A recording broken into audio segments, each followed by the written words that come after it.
Hello students. पिछले video में हम परिसंचरण परिसंचरण तंत्र के बारे में पढ़े हैं कि मानव के परिसंचरण तंत्र में कौन कौन से भाग होते हैं।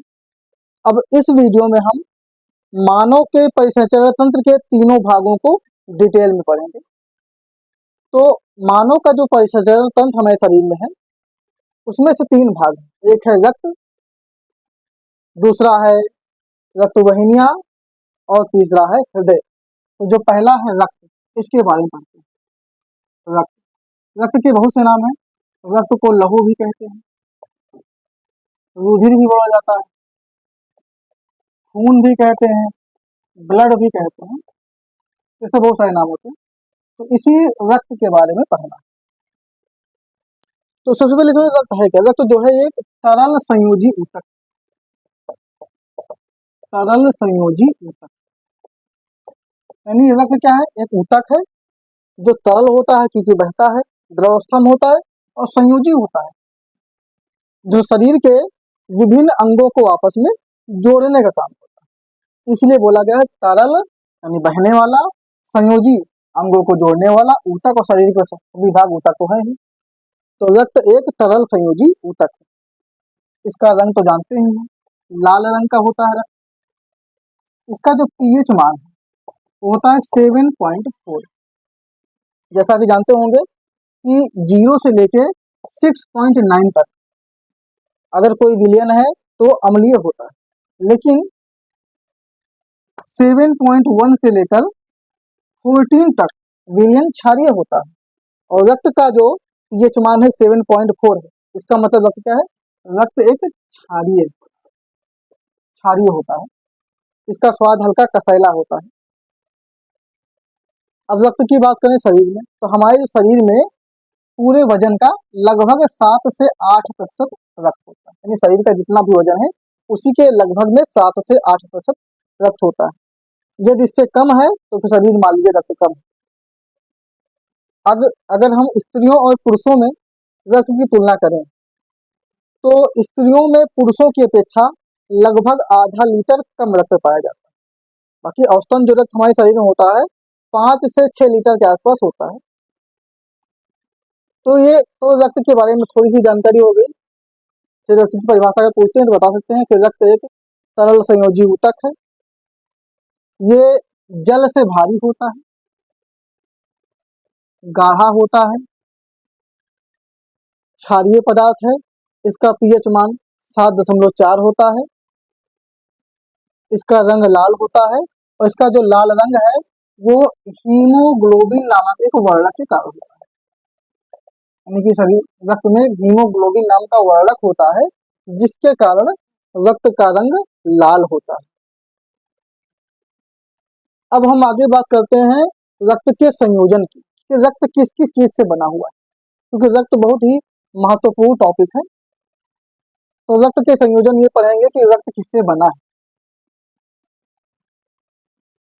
तो रक्त का संयोजन यानी कंपोजिशन ऑफ ब्लड। तो रक्त का जो संयोजन है हम सीधे से रक्त की बात करते हैं, तो इनको भी चार्ट वाइज दिखाते हैं। तो रक्त के संयोजन में अगर रक्त को देखें तो रक्त दो चीजों से मिलती है। रक्त में दो भाग होते हैं, एक होती है प्लाज्मा और दूसरा भाग है कणिकाएं।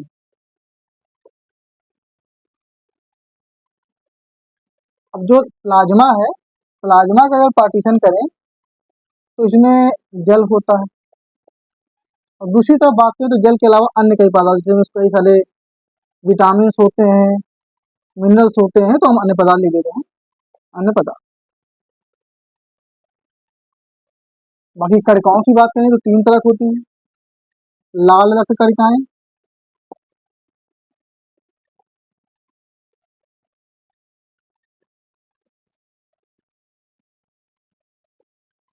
दूसरी श्वेत रक्त कणिकाएं,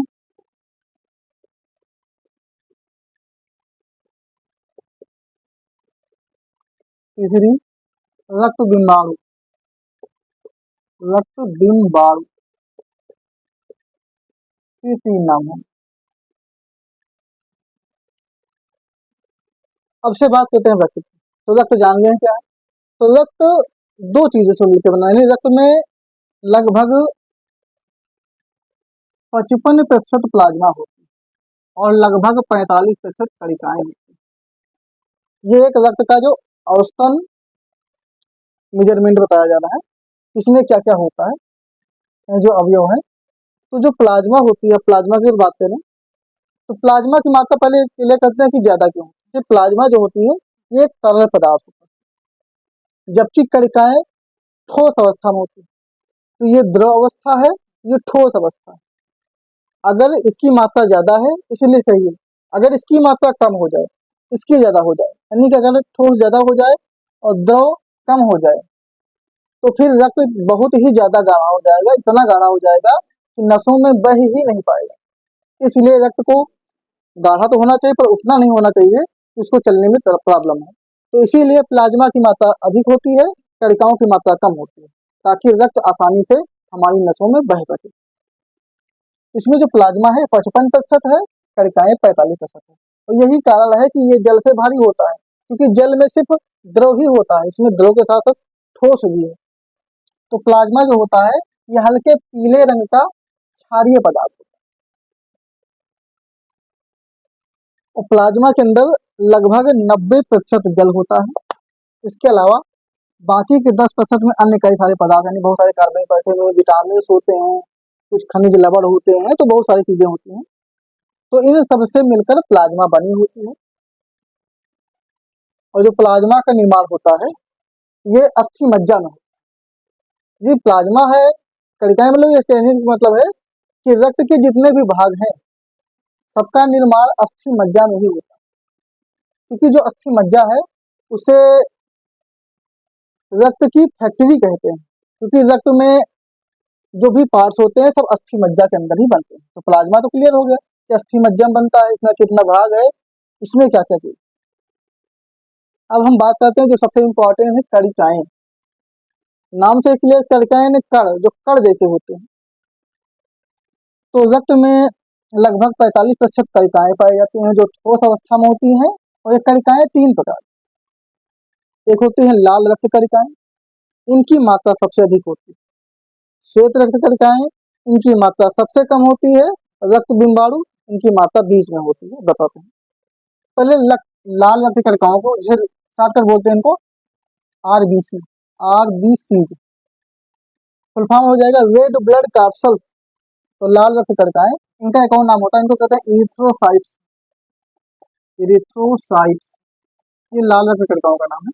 तो चाहे लाल रक्त कणिकाएं बोले, चाहे रेड ब्लड कैप्सल्स बोले, चाहे आरबीसी बोले, चाहे इरिथ्रोसाइट्स बोले।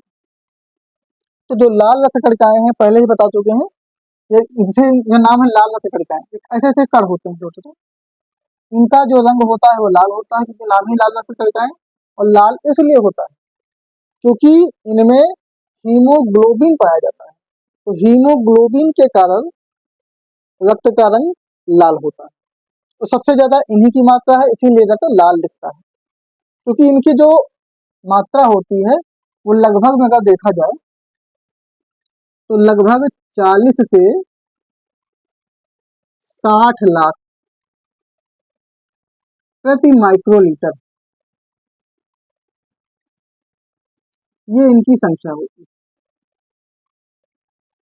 तो आरबीसी की जो संख्या होती है लगभग 40 से 60 लाख प्रति माइक्रोलीटर होती है। इनमें हीमोग्लोबिन नाम का वर्णक पाया जाता है। हीमोग्लोबिन, इनके जीवन काल की बात करें, इनका जीवन काल 20 से लेकर लगभग 120 दिन तक हो सकता है। लाल रक्त कणिकाओं का जो निर्माण होता है वो होता है अस्थि मज्जा में। तो अस्थि मज्जा इनका निर्माण स्थल है।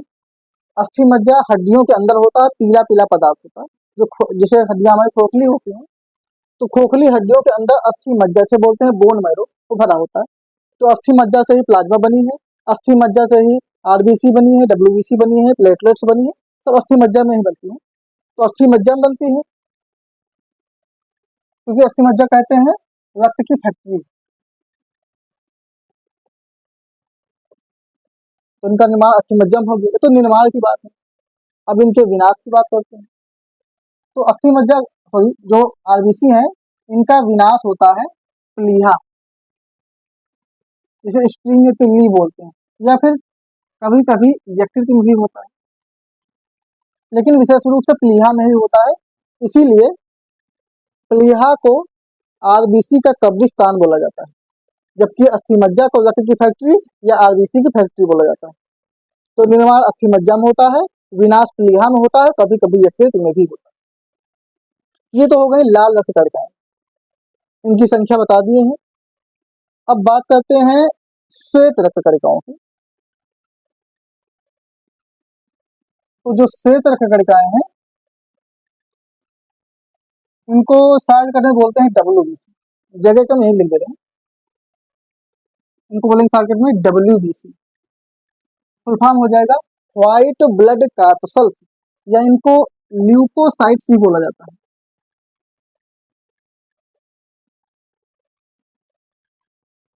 क्या लिख गया? ल्यूकोसाइट्स।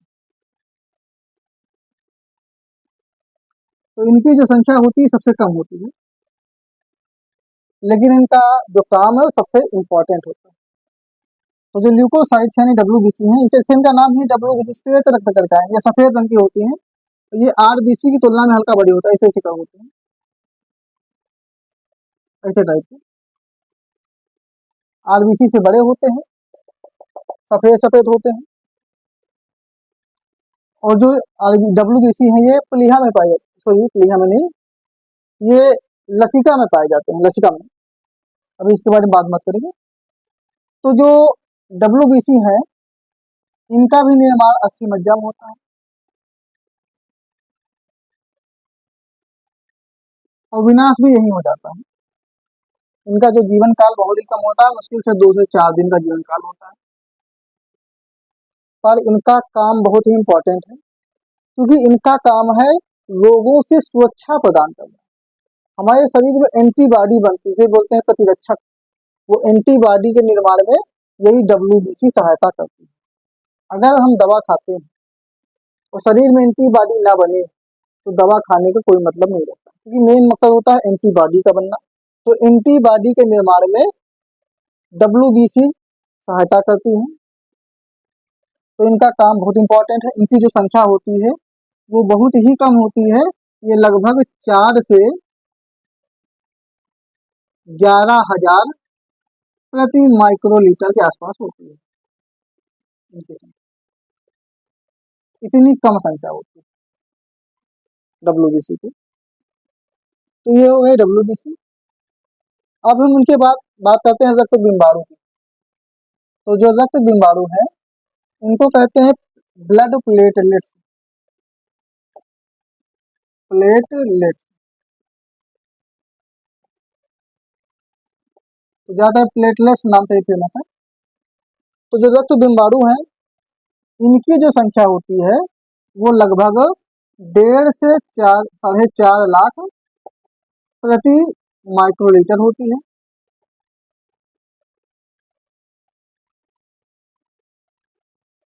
ये हल्का कुछ गोल टाइप होते हैं, कुछ ऐसे चपटे टाइप के होते हैं।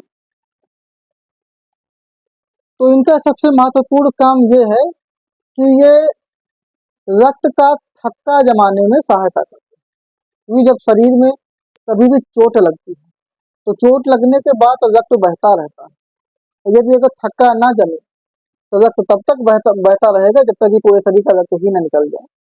तो इसीलिए रक्त में थक्का जमना बहुत जरूरी होता है, और थक्का जमाने का काम ये रक्त बिम्बाणु ही कहते हैं। इनका जो जीवन काल होता है वो लगभग 4 से 8 दिन तक का होता है। तो ये हमने कणिकाओं के 3 भाग की बात की। पहला हमने बात की आरबीसी। तो जो आरबीसी हैं इन्हीं के कारण रक्त का रंग लाल है। जो डब्ल्यूबीसी हैं रोगों सुरक्षा प्रदान करती हैं, और जो प्लेटलेट्स हैं वो रक्त का थक्का जमाती है। तो ये तो हो गया रक्त का संयोजन। इसमें हमने ये जान लिया कि रक्त किन किन चीजों से मिलकर बना है। अब हम बात करते हैं रक्त के कार्य की। तो रक्त के जो कार्य हैं वो कई सारे हैं, कुछ कार्य देख लेते हैं। Functions of blood. तो रक्त का एक सबसे महत्वपूर्ण कार्य होता है तापमान नियमन।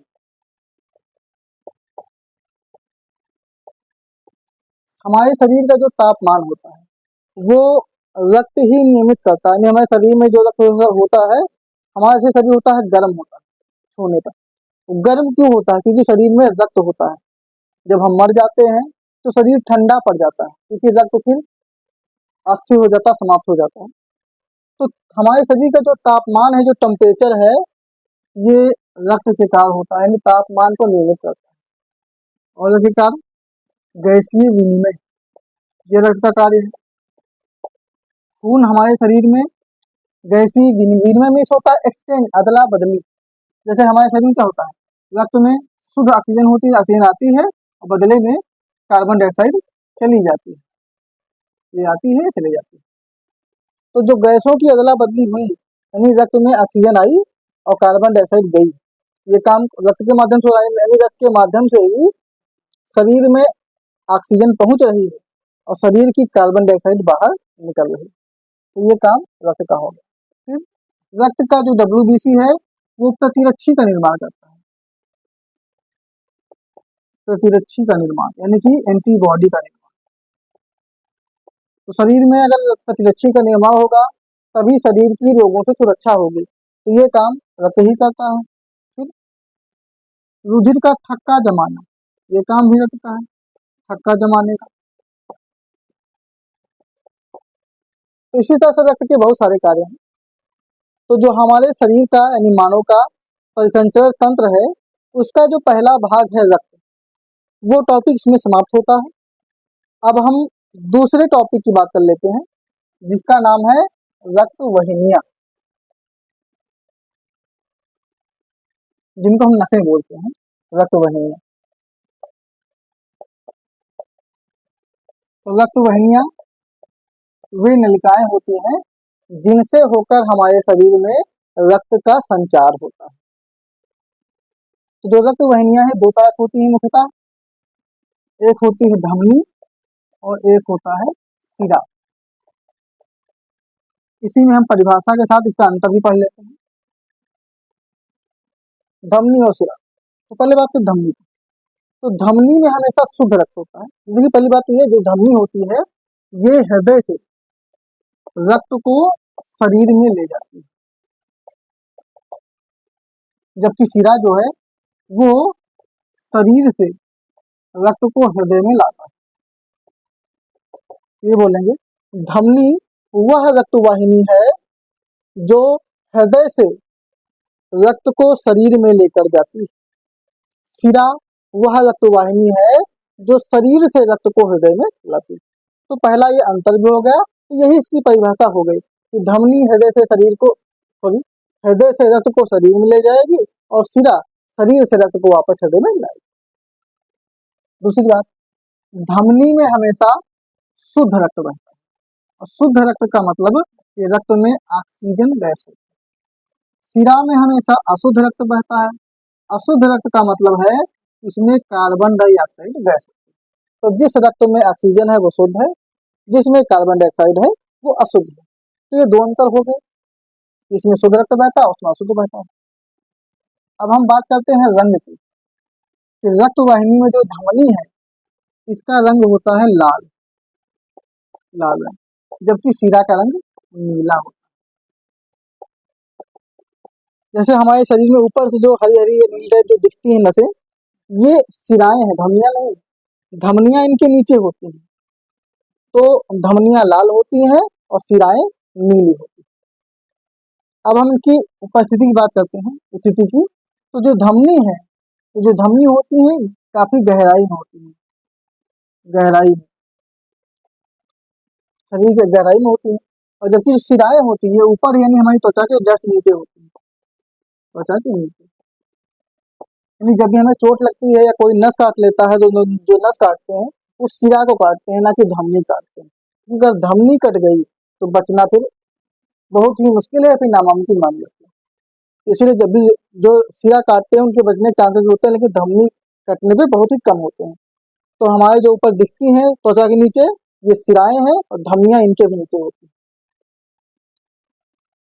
अब और बात कर लेते हैं कि जो धमनी है, इनमें जो रक्त का दाब होता है, प्रेशर होता है, वो 120 होता है, यानी अधिक दाब होता है। और जो शिरा है, इनमें दाब सिर्फ 80 होता है, यानी कि कम दाब होता है। उसका कारण है, क्योंकि जो अभी हमने पढ़ा है कि जो धमनी है, ये हृदय से निकलती है, हृदय पंप करता है।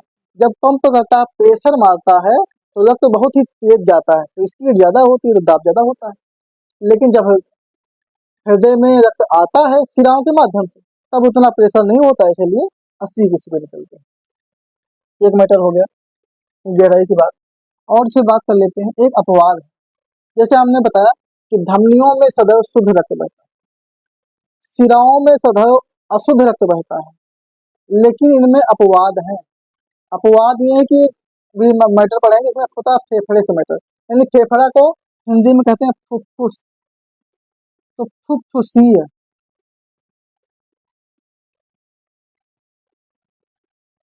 अब जो फुफ्फुसीय धमनी है, और इधर बात करते हैं फुफ्फुसी शिरा की, इनमें उल्टा काम होगा।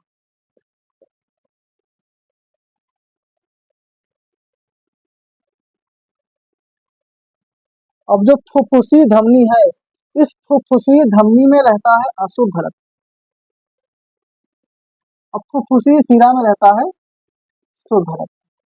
तो ये एक अपवाद है, नहीं बाकी सभी धमनियों में शुद्ध रक्त बहता है, लेकिन फुफ्फुसी धमनी में अशुद्ध रक्त बहता है। बाकी सभी शिराओं में अशुद्ध रक्त बहता है, लेकिन फुफ्फुसी शिरा में शुद्ध रक्त बहता है। तो ये कुछ अंतर हो गए। हाँ, बाकी एक और अंतर बात करके भित्ति की बात करते हैं। इनकी जो भित्ति यानी दीवार होती है, धमनी की मोटी भित्ति होती है, और शिरा की इनकी तुलना में हल्का सा पतली भित्ति होती है। पतली भित्ति, मोटी भित्ति, उसका कारण भी है क्योंकि धमनी को धमनी में प्रेशर ज्यादा होता है। फिर धमनी में सबसे महत्वपूर्ण हमारा शुद्ध रक्त बहता है। अगर धमनी कमजोर रहेगी तो फिर शरीर के लिए खतरा है, इसलिए धमनी का मोटी होना, मजबूत होना जरूरी है।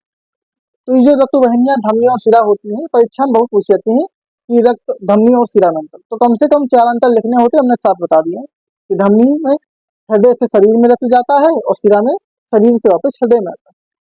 धमनी में शुद्ध रक्त बहता है, सिर्फ फुफ्फुसी धमनी में शुद्ध रक्त बहता है। शिरा में अशुद्ध रक्त बहता है, लेकिन फुफ्फुसी शिरा में शुद्ध रक्त बहता है। धमनी लाल रंग की होती है, शिरा नीले रंग की।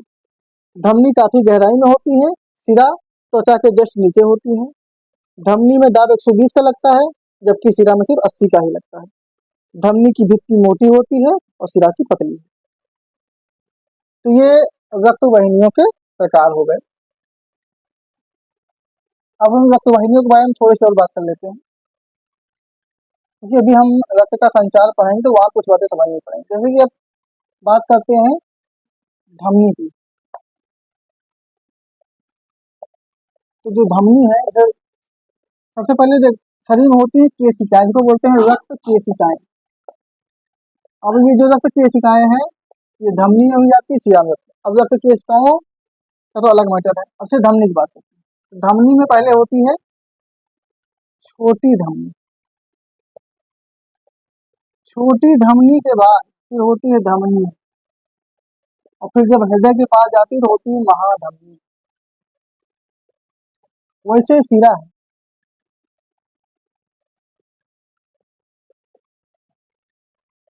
शिरा में होती है छोटी शिरा, फिर होती है शिरा, फिर होती है महाशिरा।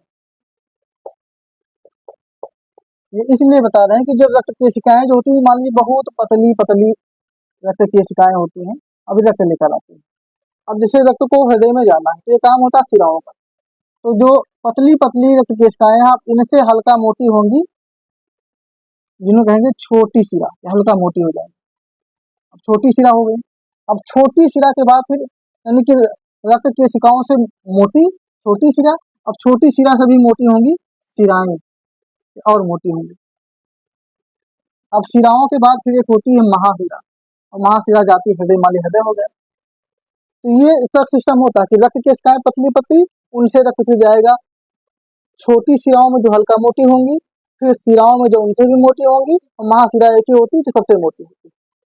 अब यहाँ से शुद्ध रक्त निकलेगा महाधमनी, महाधमनी के बाद फिर धमनियां जो इनसे पतली पतली होंगी, अब धमनियों के बाद फिर छोटी धमनी जो और पतली होंगी, और फिर रक्त केशिका, और फिर शरीर। यानी कि यहाँ पे शरीर से रक्त केशिकाओं से होकर छोटी शिरा, फिर शिरा, फिर महाशिरा, फिर रक्त पहुंचा हृदय में, हृदय के बाद फिर महाधमनी, धमनी, छोटी धमनी, रक्त कोशिकाएं, और फिर शरीर।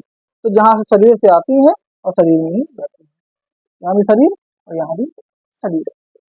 तो इस प्रकार का सिस्टम हमारे शरीर में होता है। तो इस वीडियो में 2 टॉपिक हो गए, रक्त परिसंचरण तंत्र का पहला अंग रक्त और दूसरा अंग रक्त वाहिनियां। अब तीसरे और सबसे महत्वपूर्ण अंग के बारे में बात करेंगे, हृदय के, उसे हम पढ़ेंगे अगले वीडियो में।